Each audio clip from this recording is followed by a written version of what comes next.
साथियों नमस्कार, आप सभी का आपके अपने YouTube चैनल अपनी देव एकेडमी में स्वागत है। साथियों, जैसा कि आप सभी जानते हैं, हम लोग आधुनिक इतिहास में भारतीय राष्ट्रीय आंदोलन को कवर कर रहे हैं और एक बहुत व्यवस्थित तरीके से इस टॉपिक को हम लोग कवर कर रहे हैं। उसी में हम लोग पहुंचे हैं कांग्रेस के सूरत अधिवेशन के आसपास। ठीक, जिन भी बच्चों ने पीछे के वीडियो को ना देखा हो, इससे पहले लगभग 5-6 वीडियो हमने पढ़ाया है भारतीय राष्ट्रीय कांग्रेस का, भारतीय राष्ट्रीय आंदोलन से जोड़ करके। इसके अलावा गवर्नर जनरल और वायसराय का लगभग 5 वीडियो पढ़ाया है, 20-20, 25-25 मिनट का। उन सारे वीडियो को आप पीछे जरूर देखिएगा, तब ये वीडियो आपके लिए ज़्यादा हेल्पफुल रहेगा, क्योंकि काफ़ी कुछ चीज़ें एक दूसरे से लिंक रहती है। जब आप कोई चीज़ शुरू से पढ़ोगे तो उसका मज़ा ही कुछ और है, जब बीच बीच में कूद कूद के पढ़ोगे तो उसका मज़ा तो कुछ और ही है ना। तो हम लोग क्या करेंगे, पहले हर चीज़ को व्यवस्थित तरीके से पढ़िए। हाँ, एक काम और कह रहे हैं हम आपको, आपकी ये नैतिक जिम्मेदारी बनती है कि पढ़िए और इसका नोट्स बनाइए, तब जाकर के पेपर दीजिए तो आप समझेंगे कि हाँ, हमने कितना अच्छा पढ़ा है। आइए देखते हैं, शुरुआत करते हैं। साथियों, कह रहा है कि कांग्रेस का कलकत्ता एवं सूरत अधिवेशन। पहले हम आपको बता दें, 1905 में जो कांग्रेस का अधिवेशन हो रहा है उसकी अध्यक्षता किसने की थी? गोपाल कृष्ण गोखले ने की। 1905 के अधिवेशन की अध्यक्षता किसने की? गोपाल कृष्ण गोखले ने।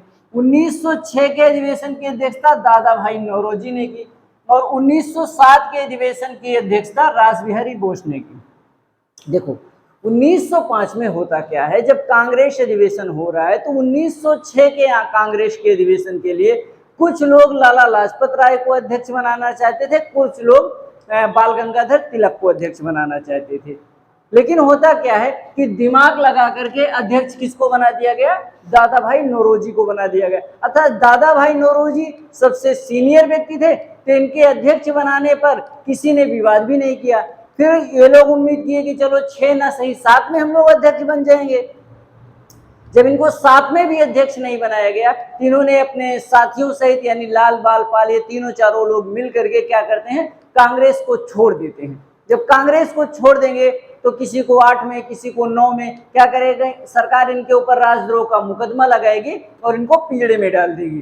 ठीक है, इसी चीज को पूरे हमें समझना है। इसमें थोड़ा सा देखिए, 1906 के कांग्रेस अधिवेशन की अध्यक्षता दादा भाई ने की। इसमें पॉइंट क्या समझना है हमें, इसमें देखिए, तिलक जो है लाला लाजपत राय को अध्यक्ष बनाना चाहती थी। बाल गंगाधर तिलक, तिलक का मतलब समझ रहे हो ना, तिलक, तिलक जो है लाला जी को, लाला लाजपत राय को अध्यक्ष बनाना चाहते थे, अध्यक्ष बनाना चाहते थे। ध्यान देना, तिलक किसको अध्यक्ष बनाना चाह रहे हैं? लाला लाजपत राय को अध्यक्ष बनाना चाह रहे हैं। बिपिन चंद्र पाल जो है तिलक को अध्यक्ष बनाना चाह रहे हैं। बिपिन चंद्र है ना, बिपिन चंद्र पाल तिलक को अध्यक्ष बनाना चाह रहे हैं, तिलक को बनाना चाह रहे हैं।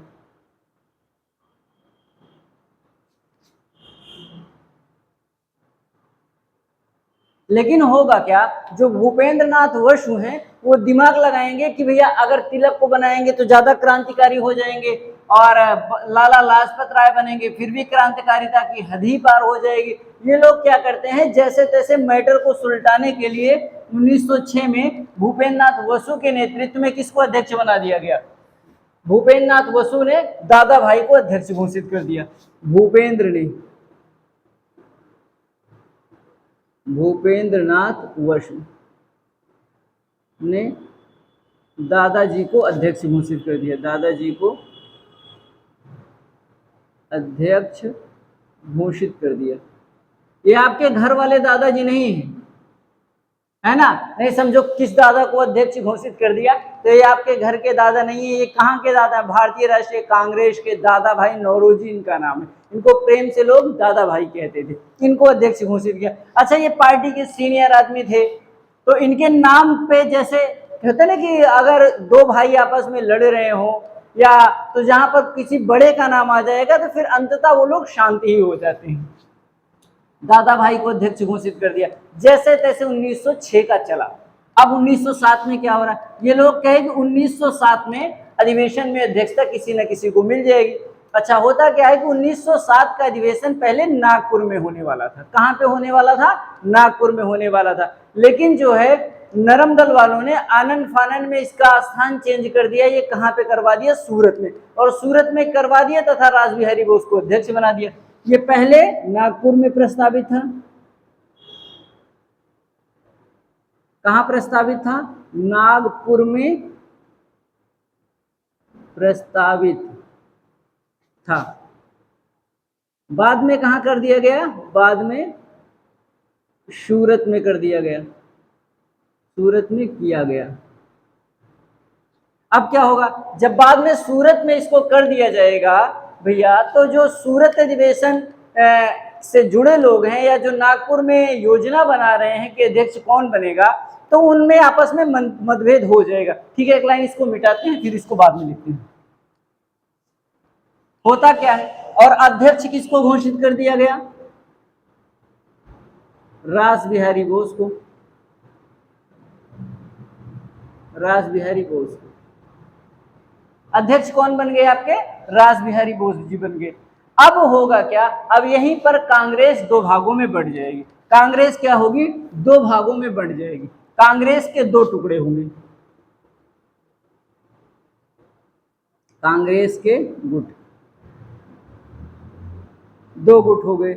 एक तरफ कौन हो गए? गरम दल वाले, एक तरफ नरम दल।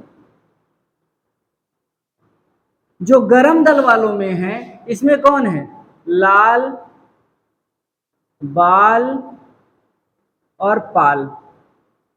मतलब आप समझ रहे हो, लाला लाजपत राय, बाल गंगाधर तिलक और बिपिन चंद्र पाल। और नरम दल वालों में आपके दादाजी भी हैं, और रासबिहारी जी हैं, कई लोग हैं इसमें, है ना। और राजगोपालाचारी हैं, ने क्या नाम इनका? गोपाल कृष्ण गोखले। गोपाल कृष्ण गोखले। बार बार हमने बताया गांधी के राजनीतिक गुरु कौन है? गोपाल कृष्ण गोखले। जब गांधी जी अफ्रीका से लौटे ना, तो ज्यादा बोलना शुरू किए, तो इनको गोखले जी ने समझाया, कहा अखियां खोल के मुंह बंद करके पहले पूरे भारत का भ्रमण करो, खुली आंखों और बंद मुंह से भारत का भ्रमण करो, तब आप भारत को समझ पाएंगे कि इस समय भारत में क्या हो रहा है। अच्छा, गांधी ने फिर यही काम किया 15-16 में, तब जाकर के 17 में वो राजनीति में एक्टिव हुए। इसी वजह से इनको क्या माना जाता है? गांधी के गुरु माना जाता है। अब कांग्रेस के दो गुट हो गए, गरम दल और नरम दल। तो कांग्रेस के भाई ये लोग क्या करेंगे? कांग्रेस छोड़ दे। कांग्रेस क्या किया? इन लोगों ने छोड़ दिया। कांग्रेस छोड़ दिया, छोड़ दिया। अब होगा क्या, है ना, इनके ऊपर मुकदमा डाल दिया जाएगा सरकार द्वारा। अवैध मुकदमे इनके ऊपर लटका करके इन लोगों को क्या किया जाएगा? जेल में डाल दिया जाएगा। आगे मेरे हिसाब से पूरा आप सिस्टम समझ गए। कांग्रेस का कलकत्ता अधिवेशन और सूरत अधिवेशन। कलकत्ता का मतलब ये क्या है? 1906 वाला है। और सूरत ये किस नदी के तट पे हो रहा है? ताप्ती नदी के तट पे हो रहा है ये अधिवेशन। किस नदी के तट पर हो रहा है? ताप्ती नदी के तट पर हो रहा है। 1905 अधिवेशन के अध्यक्ष गोपाल कृष्ण गोखले, 1906 अधिवेशन के अध्यक्ष आपके दादा भाई, और 1907 के सूरत अधिवेशन के अध्यक्ष कौन थे? आपके रासबिहारी बोस। ये अधिवेशन पहले नागपुर में होने वाला था, प्रस्तावित था, परंतु आनन फानन में इसको सूरत में करवाया गया। अध्यक्ष रासबिहारी बोस को बनाया गया। यहीं पर कांग्रेस के दो गुट हो गए, गरम दल और नरम दल। छोटा सा टॉपिक है लेकिन बड़ा इंपॉर्टेंट टॉपिक है, राजनीति में इसका काफी रोल है। आगे हम कुछ फैक्ट हैं, देख लेते हैं इसको। आगे देखिए, कह रहा है कि 1908 ईस्वी में सरकार ने क्या किया? तिलक पर राजद्रोह का मुकदमा लगाकर। 1908 ईस्वी में तिलक पर क्या किया गया? राजद्रोह का मुकदमा लगाया गया। मतलब ये देशद्रोही व्यक्ति है, और इसका मुकदमा लगा करके इनको क्या किया गया? 6 साल की सजा सुनाई गई, और इनको कहा? जेल में डाल दिया। कहाँ डाला गया? मांडले जेल में। इन कहाँ डाला गया था? मांडले जेल में डाल दिया गया। मांडले जेल में डाल दिया गया। मांडले जेल कहां पर है? आप लोग इसको जरूर कमेंट करके बताइए कि मांडले जेल कहां पर है। इसको कई बार हमने चर्चा किया है कि मांडले जेल कहां पर है। अगला देखिए, इतना ही नहीं हुआ, 1907 में किसको, लाला लाजपत राय को भी गिरफ्तार कर कहां डाला गया था, इनको भी मांडले जेल में ही डाल दिया गया था, है ना, इनको भी जेल में डाल दिया गया। 1907 में ही बिपिन चंद्र पाल को भी गिरफ्तार कर लिया गया। यानी ये लाल बाल पाल, इन तीनों लोगों को बारी बारी से क्या किया गया, सबको गिरफ्तार करके क्या किया गया, जेल में डाल दिया गया। इससे ये होगा कि जो भी क्रांतिकारी विचारधारा के लोग हैं उनका दमन कर दीजिए, वो अपनी आवाज जनता तक ना पहुंचा पाए, जिससे जनता का विद्रोह हमारे खिलाफ ना हो सके। अच्छा, इन सारी घटनाओं के बाद 1910 ईस्वी में तिलक ने एक काम और किया था। जो लंदन के पत्रकार थे वैलेंटाइन चिरोल, उनके खिलाफ एक मानहानि का मुकदमा लगाया था। तो कब लगाया था, 1910 ईस्वी में तिलक ने लगाया था। और लंदन के जो पत्रकार थे, इन्हीं की एक पुस्तक बहुत फेमस है, आपसे पूछी जाती है, वैलेंटाइन चिरोल की पुस्तक, उसका नाम क्या है, इंडियन अनरेस्ट। इनकी एक पुस्तक फेमस है, इंडियन अनरेस्ट। इंडियन अनरेस्ट कभी कभार पूछता है इंडियन अनरेस्ट के लेखक कौन है, तो वैलेंटाइन चिरोल है ना। इन्हीं के ऊपर क्या किया था, तिलक ने मानहानि का मुकदमा लगाया था 1910 ईस्वी में। अच्छा, और जब सूरत की फूट हो रही है, सूरत का जो विभेदन हो रहा है, उससे दुखी होकर के एनी बेसेंट ने क्या कहा कि ये सूरत की घटना कांग्रेस के इतिहास की सबसे दुखद घटना है। किसने सूरत विभाजन को कांग्रेस के इतिहास की सबसे बड़ी घटना बताया, उनका क्या नाम है, आप बताओगे, एनी बेसेंट। अच्छा, मिंटो बाबू भी काफी खुश हो गए इससे। मिंटो वायसराय जो था, उसने क्या कहा, कांग्रेस का पतन हमारी सबसे बड़ी जीत है। कौन कह रहा है, जो तत्कालीन वायसराय है, वो कह रहा है जो कांग्रेस का पतन हुआ, कांग्रेस का जो विभाजन हुआ, वो हमारी सबसे बड़ी जीत है। किसने कहा था, लॉर्ड मिंटो ने कहा था, यानी मिंटो द्वितीय ने कहा था। देखिए, इसके अलावा थोड़ा सा 5 मिनट लगेगा, इसी में हम आपको दिल्ली दरबार भी जोड़ दे रहे हैं, और दिल्ली दरबार के साथ साथ हर्डिंग बम कांड भी घटना इसी में जोड़ करके पढ़ा दे रहे हैं, जिससे 15-20 मिनट में चीजें तैयार हो जाए। हाँ, जो चीजें इसमें समझ में ना आए, आप व्यक्तिगत जरूर कमेंट करके हमसे पूछिए कि इसका ये सही उद्देश्य क्या है या मूल उद्देश्य क्या है, यदि कहीं कंफ्यूजन हो। फिलहाल मैं पढ़ाने का तरीका इतना बढ़िया व्यवस्थित करने की कोशिश कर रहा हूं कि आपको किसी भी टॉपिक में कहीं कोई कंफ्यूजन ना हो। आइए देखते हैं दिल्ली दरबार।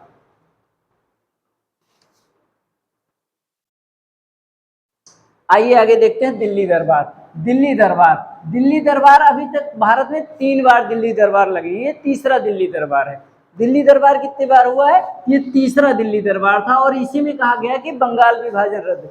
जो दिल्ली दरबार लगा, उसी में निर्णय लिया गया कि बंगाल विभाजन को हम रद्द करते हैं। पूरी भूमिका समझिए।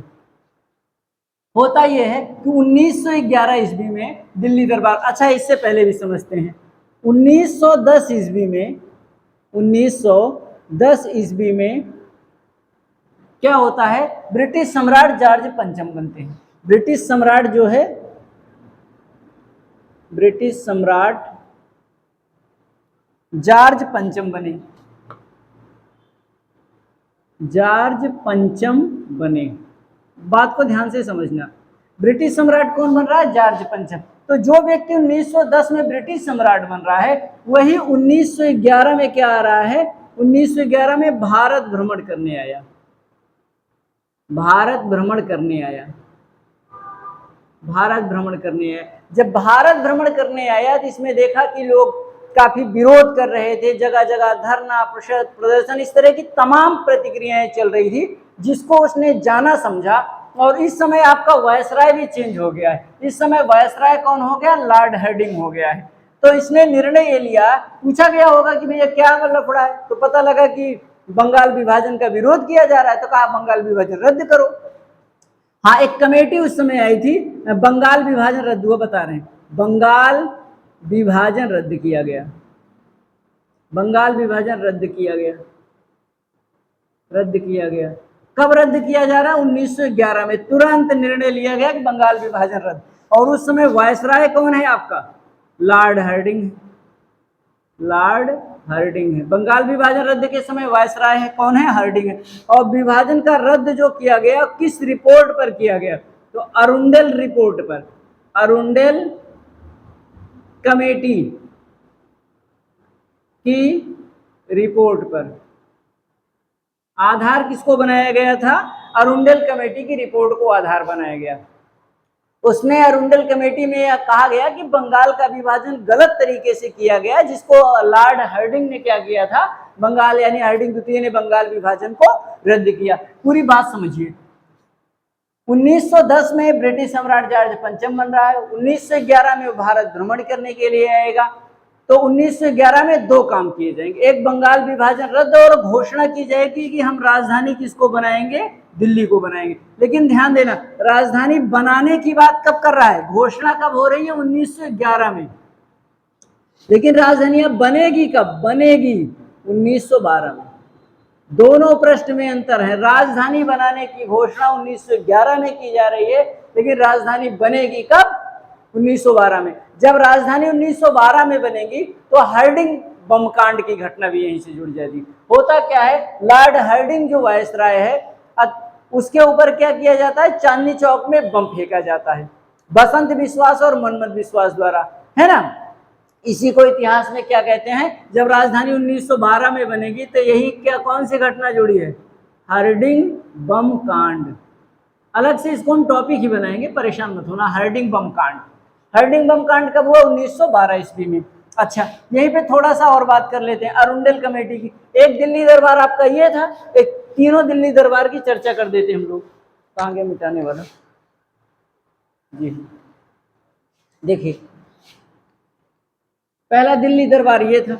आइए दूसरा दिल्ली दरबार की बात करते हैं। एक दिन पहला दिल्ली दरबार लगा था 1877 ईस्वी में। पहला दिल्ली दरबार कब लगा था? 1877 ईस्वी में। और महारानी विक्टोरिया भारत आई थी। महारानी विक्टोरिया, महारानी विक्टोरिया। और इनको क्या किया गया था? कैसर ए हिंद की उपाधि दी गई थी। पीछे मैंने गवर्नर में भी पढ़ाया है, कैसर ए हिंद, कैसर ए हिंद की उपाधि दी गई। तो 1877 में आपका वायसराय कौन है? वायसराय कौन है? लॉर्ड आपका लिटन है। 1877 में वायसराय आपके कौन है? लॉर्ड लिटन है। और एक दिल्ली दरबार लगा 1902 में। 1902 में आपका वायसराय कौन है? कर्जन है। और 1902 का मुख्य अतिथि कौन बना? एडवर्ड सप्तम और महारानी अलेक्जेंड्रा। वायसराय आपके मुख्य अतिथि थे एडवर्ड सप्तम प्लस महारानी एलेक्जेंड्रा।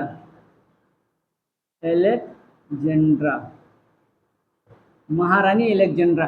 तो तीन दिल्ली दरबार लगे हैं, 77 में, 1903 में, 1902 में हो गया। दो है या तीन है? तीन है शायद जी, 1903।